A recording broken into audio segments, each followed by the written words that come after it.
All right, guys, welcome back to a brand new video here. So tonight we got a pretty crazy one. The U.S. ambassador is now hosting American traders who spied for Israel at the U.S. embassy for a friendly discussion.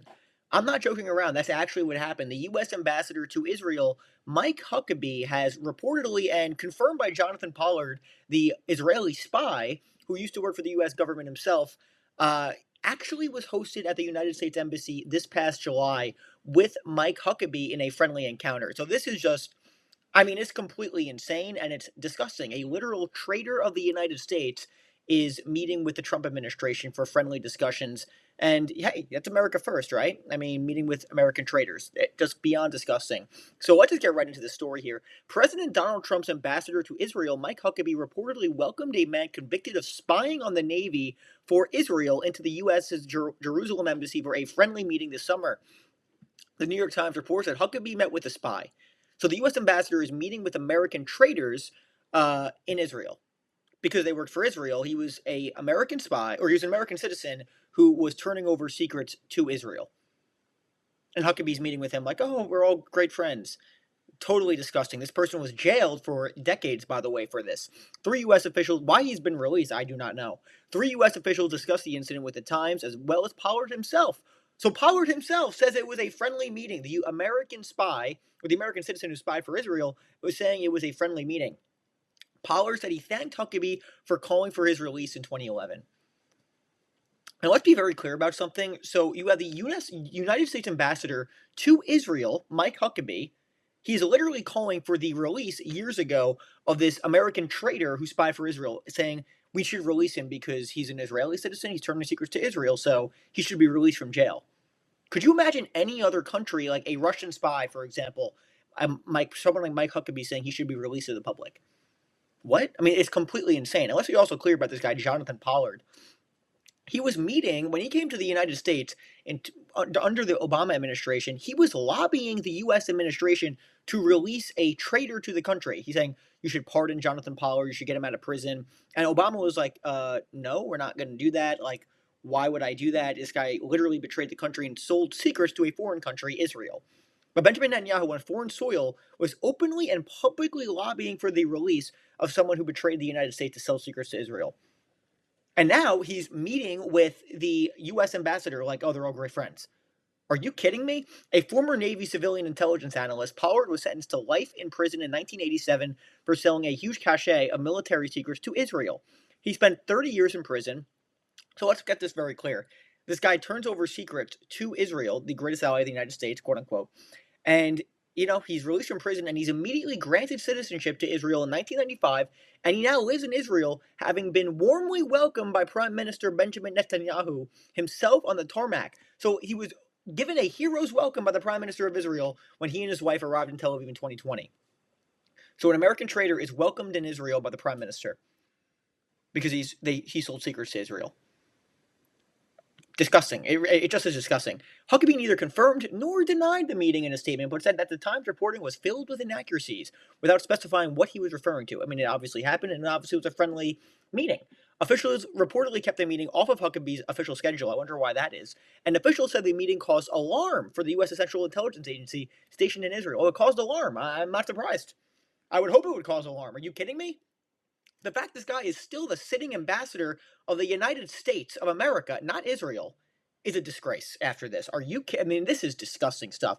The White House was not notified of the meeting, apparently. Apparently not notified.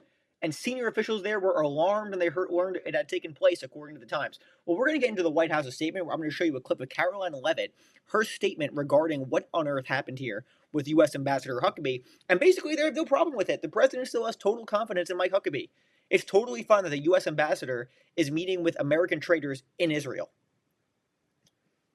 I mean, can you believe this stuff is even happening? It's just, what is going on here? Pollard is now preparing to run for the Israeli parliament known as the Knesset, and said in an interview with the Jerusalem Post in August that his first loyalty is to Israel. Well, that's for sure. Just as certain members of the Trump administration profess a America First doctrine, I wholeheartedly embrace an Israel First doctrine. Let's be clear, this guy was an American citizen who turned over secrets to Israel. I mean, are you kidding me? And I went to jail for 30 years, should have been for life. Pollard is pushing for the annexation of Gaza as part of his platform. Wow, that's a shocker. Israel pushed for the release of Pollard for years, and many on the right in Israel and the U.S. lobbied for his release. So you have U.S. politicians like Mike Huckabee, who is the U.S. ambassador to Israel right now, lobbying for the release of a convicted traitor to the country.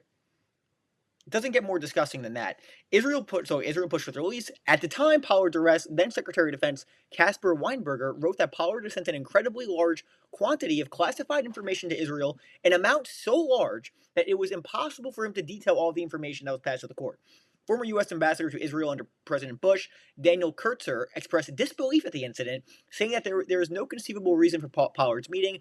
Why would the American representative in the state of Israel want to meet with Jonathan Pollard? Well, maybe because it just defies any kind of logic. Well, unless Huckabee doesn't care and his loyalty is to Israel. I mean, how do you take any other sort of takeaway from that? This guy should not be a United States senator to Israel. He's clearly advocating on behalf of Israel and doesn't care about meeting with American traitors. How is this justifiable in any sort of way possible? It's disgusting. And the administration, the Trump administration, you would think, okay, you know what, they're going to fire him. Okay, not a good look. Obviously, they'll fire him and get somebody else in there. No, they're standing by him. According to Caroline Leavitt, they are standing by Mike Huckabee. So we're going to show you that clip and we'll get right into it. So here's a clip of the White House press secretary, who it seems like she just, I mean, how many misstatements is she going to give on a daily basis now? Let's get into what she had to say defending Mike Huckabee and hosting an American traitor in Israel at the U.S. Embassy. Disgusting. Here's the clip and we'll talk about it in just a second. And by the way, guys, if you're enjoying the content, make sure to like and subscribe. Super good for the algorithm and it helps out the channel immensely. And if you want to become a member, hit the join button below. My Patreon is below as well. Thanks for watching. Here's the first clip and we'll talk about it in just a second. Thank you. Ambassador Mike Huckabee had a meeting with Jonathan Pollard, a former U.S. citizen who was convicted and spent 3 decades in jail for selling state secrets to Israel. Did the White House know that that meeting was going to happen? Does the administration condone it? The White House was not aware of that meeting, but the President stands by our Ambassador Mike Huckabee and all that he's doing for the United States and Israel. Okay, so again, pretty insane. The administration is totally on board. They don't even care. I mean, not even a condemnation. I mean, in fact, a condonement saying, oh, we stand by the ambassador. He can do whatever he wants, meet with American traitors at the U.S. Embassy in Israel. What an absolute disgrace. And we have some people calling this out on the left, of course, obviously. And some on the right, like Tucker Carlson, making a statement, this is disgraceful from the U.S. ambassador. Is he going to explain this, speaking about Mike Huckabee? Of course he's not. And if he does, he's going to say, what are you looking at? Who cares? Disgusting. I mean, anyone who could possibly think this is okay, I don't know what to tell you. Having a friendly meeting with an American traitor at the U.S. Embassy in Jerusalem, what an absolute disgrace. Sick. It is beyond the pale insane. So that's what I got for you guys today. Let me know what you think of this video in the comment section. Pretty insane stuff going on right now. I mean, are you kidding me? So that's what I got for you guys. Again, make sure to like and subscribe. It's super good for the algorithm and it helps out the channel immensely. And if you want to become a member, hit the join button below. My Patreon is below as well. Thank you guys so much for watching. Have a great night and I'll talk to you guys later.